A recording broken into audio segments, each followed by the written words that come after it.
Hello बेटाज, कैसे हो आप सभी। आपने बहुत बार ये देखा होगा कि जब आप किसी ज़्यादा रोशनी वाली जगह से एकदम कम रोशनी वाली जगह में आते हैं तो कुछ देर के लिए आपको थोड़ा अंधेरा अंधेरा फील होता है। या इसके विपरीत अगर हम बात करें, अगर आप कम रोशनी वाली जगह में बैठे हैं और एकदम से कोई बल्ब जला दे तो कुछ देर तक आपकी आंखों में चुभन सी महसूस होती है और आप अच्छे से आंखें खोल नहीं पाते, लेकिन कुछ समय के बाद ऐसा ठीक हो जाता है। ये सब क्यों होता है? आई कैसे वर्क करती है? ह्यूमन आई में कौन कौन से पार्ट्स होते हैं जो वर्क करते हैं, और इसके अलावा उनकी पूरी वर्किंग को समझने के लिए आइए आज हम इस लेक्चर को शुरू करते हैं। तो सबसे पहले अगर हम बात करें ह्यूमन आई के बारे में कि ह्यूमन आई होती क्या है, तो हम ये पाएंगे कि ह्यूमन आई एक कैमरा की तरह बिहेव करती है। हाँ, जैसे कैमरा चीज़ों को देखने के लिए काम आता है, कैमरा की वजह से ही आप मुझे देख पा रहे हैं, इसी प्रकार ह्यूमन आई भी कैमरा की तरह काम करती है। अच्छा, ह्यूमन आई की शेप कैसी होती है? तो बेटा हमारी जो आंखें हैं इनकी शेप लगभग स्फेरिकल शेप की होती है। ठीक बात है। अगर शेप स्फेरिकल शेप की है तो उसका डायमीटर कितना होगा? डायमीटर लगभग 2.3 सेंटीमीटर के आसपास होता है। अब बात कर लेते हैं पार्ट्स की। तो सबसे पहले डायग्राम में देख लेते हैं पार्ट्स कौन कौन से हैं। देखो, सबसे बाहर जो पार्ट होता है, हिस्सा होता है, उसे हम कॉर्निया कहते हैं और आप इसे फील भी कर सकते हैं। कैसे? अपनी आंखों को बंद करें और हल्के से उंगली रख के आंखों को हल्का हल्का घुमाएं तो आपको एक उभरा हुआ पार्ट नजर आएगा, महसूस होगा। उसी को हम कॉर्निया कहते हैं। इसमें लिख भी रखा है कि यह एक बल्जिंग पोर्शन है, ट्रांसपेरेंट भी है। बहुत बढ़िया। काम क्या करता है? इसका मुख्य काम है ज्यादा से ज्यादा लाइट को बैंड करवाना, ज्यादा से ज्यादा लाइट को बैंड करवा के इमेज बनवाने में मदद करना। बहुत अच्छी बात है। उसके बाद बात आता है आइरिस। तो कॉर्निया के बाद ये जो आपको लाइनिंग दिख रही है, दो, एक ऊपर एक नीचे, ये आइरिस होती है। दरअसल आइरिस है ना, किसी व्यक्ति के आंख के रंग को डिसाइड करती है। आपने बहुत सारे ऐसे लोग देखे होंगे जिनकी आंखों का रंग अलग अलग होता है ना। उसी रंग की वजह से किसी की आंखें आपको बहुत सुंदर भी लगती होंगी। दरअसल आंखों का रंग नहीं, वो आइरिस का रंग अलग अलग होता है। तो आइरिस क्या होता है? एक डार्क कलर का मस्कुलर डायाफ्राम होता है। बहुत अच्छी बात है। यह काम क्या करता है ना, काम क्या करता है? तो आइरिस प्यूपिल के साइज को कंट्रोल करता है। तो प्यूपिल क्या होती है उसकी डिटेल हम अभी पढ़ लेते हैं। ठीक है। और यह आदमी की आंख का रंग, व्यक्ति की आंख का रंग क्या होगा उसको भी डिसाइड करता है। बहुत अच्छी बात है। अब प्यूपिल की बात कर लेते हैं। प्यूपिल होती कहां है? प्यूपिल बिल्कुल बीच में, जो आपको यहां पे एरो दिख रहा है, यहां ये जो गैप दिख रहा है ना, यहां प्यूपिल है। ठीक है। तो प्यूपिल बिल्कुल सेंटर में होती है और गोल अपर्चर होती है। बहुत अच्छी बात है। प्यूपिल का काम क्या है? प्यूपिल ही इस बात का निर्धारण करती है कि कितनी लाइट आई में एंटर करेगी। सोचो, प्यूपिल एक दरवाजा है, एक रास्ता है।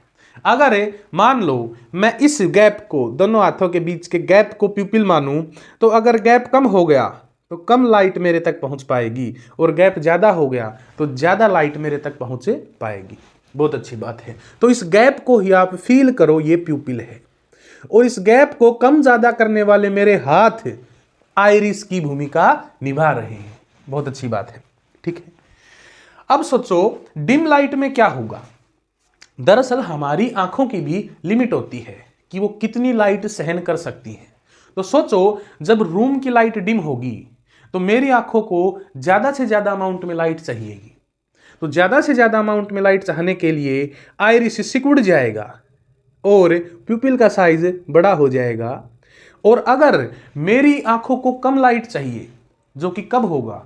जब मैं किसी बहुत ज्यादा रोशनी वाली जगह में जाऊंगा, जहां बहुत ज्यादा रोशनी होगी, लाइट होगी, धूप होगी, तब मेरी आंखों को कम लाइट की जरूरत होगी, क्योंकि उतनी ज्यादा अमाउंट में लाइट चाहिए नहीं होगा।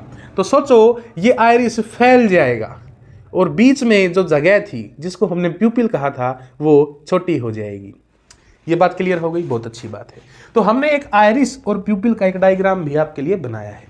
साइड में ये जो लाइनिंग सी दिख रही है ये आयरिस है, और बीच में ये जो डॉट दिख रहा है गोला काले रंग का, यह है प्यूपिल है।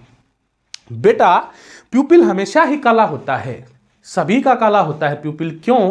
क्योंकि प्यूपिल सारी की सारी लाइट को अंदर भेज देता है, वो बिल्कुल भी लाइट को रिफ्लेक्ट नहीं करता। बहुत अच्छी बात है। अब अगर बात करें हमें क्रिस्टलाइन लेंस की, तो दरअसल जो है ना, ये जो हमारी आंख में लेंस होता है, इसका काम क्या है? इसका काम है कि एक्यूरेटली रेटिना पे इमेज बनाना। हाँ, इसका काम है कि इमेज रेटिना पर ही बने, थोड़ी बहुत भी आगे पीछे ना बने। बहुत अच्छी बात है। ये बना किसका होता है? फाइबरस होता है ना, फाइबरस होता है। क्यों? फाइबर का होना इसको मजबूती प्रदान करता है। Jelly like material. हाँ, जेली क्या होता है? जैसे आपने कभी एक टॉफी खाई होगी, जस्ट जेली, तो उसका क्या होता है कि उसको हम दबाते हैं तो वो दब के बीच में से मोटू सी हो जाती है, बीच में से दबाते हैं पतली हो जाती है, लेकिन साइड से लंबी हो जाती है। उसी प्रकार लेंस को भी मोटू और पतलू होना पड़ता है जरूरत के अनुसार, इसीलिए लेंस को जेली लाइक मटेरियल का बनना पड़ा। बहुत अच्छी बात है। अब लेंस को मोटू और पतलू करेगा कौन? तो लेंस को मोटू और पतलू करेंगी सिलरी मसल्स।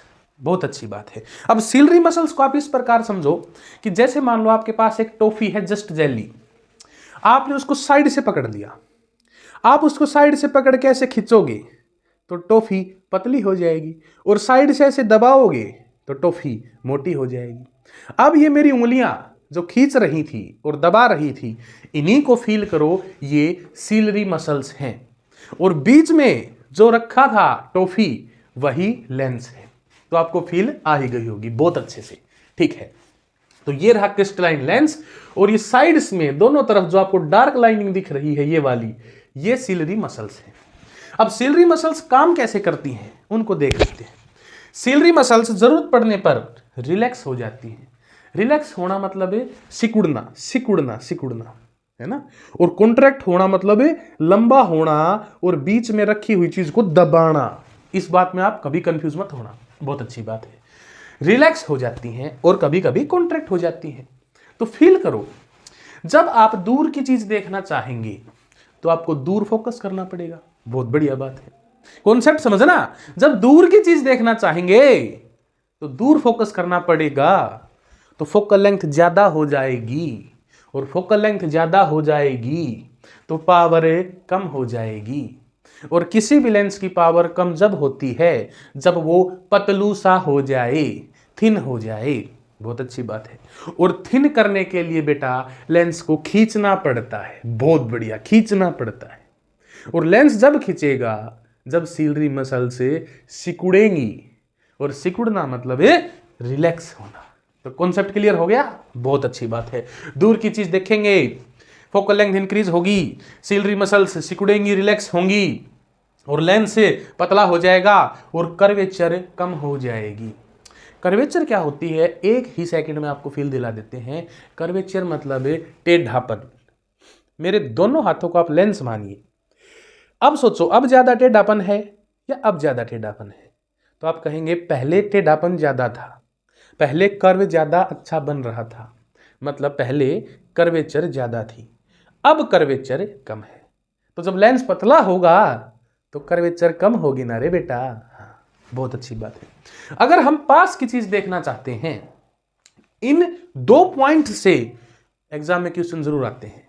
तो देखो, अगर हम पास की चीज देखना चाहेंगे तो नजदीक फोकस करना पड़ेगा। बहुत बढ़िया बात है। फोकल लेंथ कम होगी। बहुत बढ़िया बात है। फोकल लेंथ और पावर का उल्टा संबंध है। कहां पढ़ा? लाइट चैप्टर में पढ़ा। P = 1/f। बहुत बढ़िया बात है, वो वीडियो भी आप देख सकते हैं, अवेलेबल है। तो फोकल लेंथ कम होगी तो पावर बढ़ेगी। और पावर कब बढ़ती है रे बेटा? जब लेंस मोटू सा हो जाए, मोटा हो जाए। और लेंस मोटू सा कब होगा?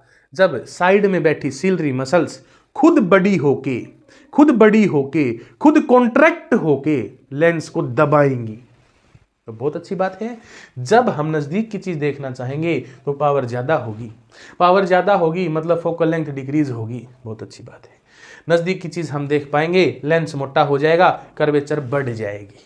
कर्वेचर बढ़ जाएगी। और ऐसा कब होगा? जब सिलरी मसल साइड में बैठ के लेंस को ऐसे दबा दे, उसको हम कहेंगे कॉन्ट्रैक्ट होना। बहुत अच्छी बात है। अब बात कर लेते हैं नियर पॉइंट क्या होता है।